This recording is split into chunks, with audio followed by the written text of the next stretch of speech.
Hello, everyone. Welcome to Developing Palates. I'm Aaron Loomis coming to you from the Drew Estate Studios. With me today is Seth Geis and John McTavish. How you guys doing? Doing well, man. Good It's that man. time We of just year. just can't get away from those TAA releases. No matter how we try, we just can't quit you, TAA. We can't quit That's right. you. Can't quit. That's right. Can't quit, won't quit. So Well, speaking maybe we of, will. we're talking about the Illusione 2021 TAA Exclusive. This cigar is a Toro Extra 6.25 by 54. Comes out of the Tabsa factory in Nicaragua. Wrapper, binder, filler, all listed as Nicaraguan. Blended by Dion Giolito. Price point is $14.99. And the cigar is released in September of 2021. So with all that out of the way, Seth, what was your overall experience like with this cigar? I mean, listen, it looks like a box press version of the Illusione original documents, kind of. I mean, Listen, that's a good looking cigar. That's a good it's looking cigar. no, it's not. It's not a good looking cigar. It's box press, double it's not, but banded. it's not, and it's okay because like I've come to respect with Illusiones. Like I'm not worried about how beautiful it looks. You know what I mean? Like I get Yeah. it. That's the wrapper, and it's usually a great flavor profile. It's not beautiful, but Can we, that's what it looks like. Go ahead. but Go. don't you think it's cool how he swaps? Because everyone always does or seems to do the TA as the secondary band, but Dion swaps it around. He does the TA as the primary band, and then Illusione is the secondary band. No I one do else like the does that. bands. I do like the It's kind bands of on it. cool. It's a cool little complication. Yeah. Anyways, I do like the bands. Um, nice, really a rich earth tobacco, stone fruit, cocoa aromas. It really kind of delivered that classic. I don't know. Really delivered a classic Illusione aroma and profile. Medium in strength and body. I think a couple years ago we probably would have considered it more medium full. Um, coffee, cocoa, earth, Asian spices. I was getting some tobacco notes, a little bit of like some cherries and stone fruit. Nice profile just from beginning to end. Average, nice construction too. All right, John, how about you? Well, I suspect I'm on the high mark here. I actually thought the first third out pretty well. Bread, wood, baking spices, a sweet creamy wood to finish. Baking spices kind of intensified to medium on the retrohale, which is nice. And then there's a little bit of lingering pepper on the post draw. That pepper kind of became a little aggressive on the front and sides of my tongue as it progressed, but then died away and got replaced with a cotton candy sweetness, which is good. Yeah, that's right. I said cotton candy. Then there was like nutmeg in the middle of the profile, which so like that kind of earthy spice, which is nice. And then graham cracker in the bottom half with baking spices and wood. So I was like, that's pretty tasty. But as Mm. is the tale oftentimes told in 2021, that complexity just didn't hold up for the second third. No, it didn't. Mild bread, wood, and baking spices and graham cracker, but they're all kind of middling light flavors, and they didn't really balance each other out. And then this earth kind of came in, and the profile just really became flat for me. Mostly wood forward, just kind of muted. And the last third was just mostly earth and cedar, which is a little disappointing because I thought that first third, if it carried through, that would have been just a really great experience. And weirdly, I had burn issues. I mean, I feel like I'm talking about this on every review. Uneven burn, touch up in the first third, touch up in the second third, which is a bit of a drag.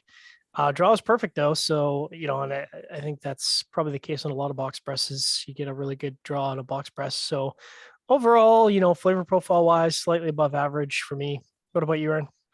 Yeah, for me, the cigar started with lightly charred cedar and sharp black pepper. That kind of settled down about 3/4 of an inch in. The char transitioned to toast as some mustiness and dry earth joined in. Cigar kind of maintained that profile until the final third when a vegetal note joined in. I thought the cigar started out of balance with the char and the sharp black pepper, but kind of once it did find some balance, it was just like an average profile of toasted cedar, black pepper, dry earth, and mustiness. I just thought it was a disappointment, mostly just for the brand. But then you factor in that it's a TAA and it's supposed to be, another level, and that wasn't even close to that. So I'm just telling you what everybody, all the retailers tell me. So then you have to add in the high price point. It's just like, man, it was the triple threat. It was Illusione, supposed to be good. TAA supposed to be good. $14.99 cigar supposed to be good, and none of those delivered. So just didn't check any of the boxes. So I put in my review, unless my experience was far off from the others, then I couldn't see coming back to the cigar. But it was not far from the others. So I feel validated. All right. So also I did have burn issues as well, John. So there was a good chunk of the wrapper that would not burn, and I did 2 touch-ups to get everything in line, and it just kind of kept in that fashion. So June also scored the burn is good only. So there you go. doesn't seem to be just kind of tied to one of us. I had very good burn and draw, by the way, and it was very shocking that I had very good burn and draw. John, June, and I all read the draw is amazing, but we all had kind of same level type burn issues. So take that for what it's worth. Yeah. Yep. All right, so let's get into the scores. I'm going to start at the top with John at 5.90. There it is. June, who's also on the review but couldn't join us, gave it a 5.55. Seth gave it a 5.50. I gave it a 5.45. So John, how'd that 5.9 match up for you?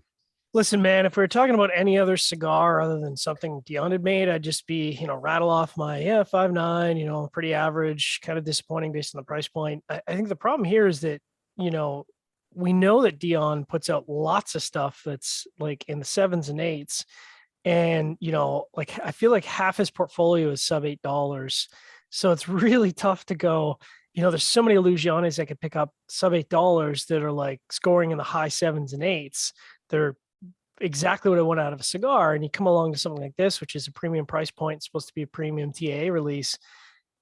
Even at 5.9, it's disappointing for a 5.9. So I was a bit let down in terms of my performance on this cigar. 5.9 adds up pretty good. If it wouldn't have had the burn issues, might have been in the 6.1s. All right, Seth, 5.5. I mean, listen, I wrote this, is this a good TAA cigar? And I said, yes, it is. No, it is. It is. I can see that. I can see that. If this was a PCA, it's better than the PCA cigar. Oh, absolutely. Yeah. And, even friggin', I'm just going to give him credit. Half Wheel even said, they gave it an 83, and they kind of said, this is an Illusione. It's like not even a bad cigar. It's like, they said even a bad Illusione is not a bad cigar. Yeah. That's so much bullshit. I've never heard more bullshit. If it's 950, sure, but no, but I'll say that, like, for the price point, I'm like, this is not a good cigar. It's better than some other stuff. Yeah. It's better than a lot of stuff, but this is not a good cigar. Can you get almost 3 Epernets for the same price? I put this as like a more expensive but lower quality version of like the Illusione original documents. Like think like an MJ12 or an 88, but like kind of like a lower quality. And I think that's what MJ12. That's what the cigar is. And this might as well just get an MJ12. It's cheaper too. Yeah. My 5.45 matches up well. I mean, it was an average flavor profile throughout. Some of those burn issues kind of in there. But even then, I'd still only be in the upper 5s if the burn was perfect. So, it's just a bummer. I mean, the PCA was a big downer, and then the TA was a step up, but it's still a downer based on the rest of the portfolio. So it's like, why even bother, man? Why are you doing it? Yeah, I don't understand. So, looking forward to the PIV. See if we can get back on the horse on that one, I guess. So, any other final thoughts from you guys on this? I mean, gosh, it's just this. I mean, it's one of these things. You know what? I want to say it's disappointing, but it's not. I should have known after the PCA. Yeah. So this is really on you, not on Illusione. No, that's not true. No, I mean, I think it's. I don't know. Fool me once. I wouldn't have done it. If I'd like to think he was. I'd like to think he was one of the brands that just wouldn't have done it. Yeah. And it's just like, has Placencia done it? Has Placencia done a PCA or a TAA? I don't think so. I'm sure they made one for somebody, but they haven't done their own brand. But like, if they took their brand, I feel, I would hope that they would make it still quality. You know what I mean? Yeah. Like their stuff's already higher up that they could do something like that. But I don't know. It's really disappointing. You kind of thought that maybe Dion would be the one guy that would. Yeah, blow it out of the water. Yeah. Like the PCA one was just a rush mistake. It's not a rush mistake. It's just like They don't give a shit. All right. If you just catch this video on YouTube, be sure to subscribe to us. But also check out the full written review on the website, developmentpalace.com. Follow us on all the social media channels, and you can catch all of our review recaps on podcasts. So iTunes, Google Play, and Podbean. Thank you for tuning in. We will catch you on the next one. TAA Exclusive?